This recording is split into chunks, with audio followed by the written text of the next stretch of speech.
তো আবারও চলে আসলাম আরেকটা ব্লগ নিয়ে। চলে গেছিলাম সেই ভোরবেলায় গড়িফা স্টেশন থেকে। চলে যাবো কোথায় সেটা দেখতে থাকো, তোমাদের বলে দেবো।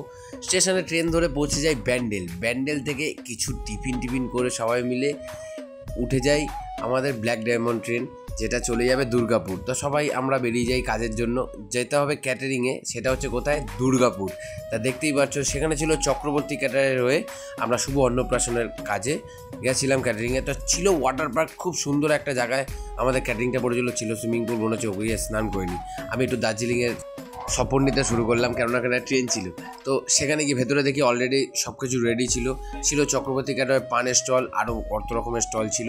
আর টেবিল চেয়ার পেতে দিয়ে আমরা প্লেট কাউন্টারগুলো শুরু করে দিই প্লেটগুলো, এবং ড্রেস পরে রেডি ছিলাম। তো আমি আমার ভাই রেডি হয়ে, আমাকে কেমন লাগছে বলতে পারো তোমরা ড্রেস পরে। তাই সেখানে একটু ড্রেস পরে আমরা চা এবং কফি দুটোই ছিল, চা খেয়ে নিই এবং সার্ভিসিংয়ের জন্য রেডি ছিলাম। ছিল 400 লোকের কাজ। তো অলরেডি আমরা খাওয়া দাওয়া করে বাড়ির জন্য রওনা দিই। আমরা পৌঁছাই রাত্রির 10টা নাগাদ। তো তোমাদের সাথে আবারও একটা দেখা হবে নেক্সট ব্লগে। টাটা।